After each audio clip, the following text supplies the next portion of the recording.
मुस्लिम personal law board की खवातीन wing का मानना है कि मौजूदा सूरत-ए-हाल के लिए हुकूमत के साथ साथ उम्मत मुसल्लिमा भी कुछ हद तक जिम्मेदार है। गुलबर्गा में मुनक्किदा एक इजलास से खिताब करते हुए जिम्मेदार खवातीन ने कहा कि अंदरून मिल्लत समाजी इस्लाहात के जरिए मुस्तकबिल में उठने वाली साजिशों का सद्दबाब किया जा सकता है।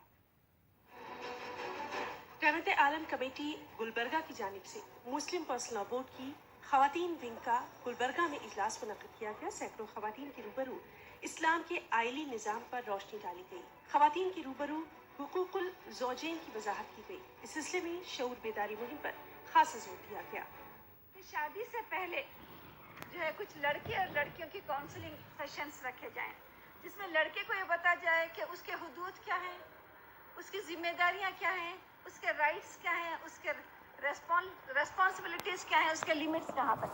लड़के को ये बता जाए कि जो जिस घर में वो जा रही है वहाँ उसके क्या राइट्स हैं, क्या जिम्मेदारियां हैं, क्या हुदूद हैं। क्योंकि आजकल हो रहा है ये कि लड़की जब जाती है तो समझती कि सब कुछ मेरा है, लड़का ये समझता कि जब ये आ रही तो सब कुछ ये करे, मैं कुछ नहीं करूँगा।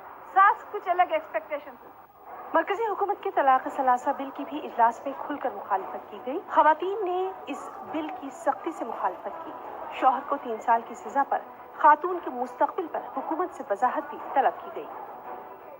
ये बताया नहीं जा रहा है कि औरत की जिम्मेदारी कौन लेगा। क्या हमारी हुकूमत जो अल्लाह को पास कर रही है इसका कोई कॉर्पस तैयार कर रखी है?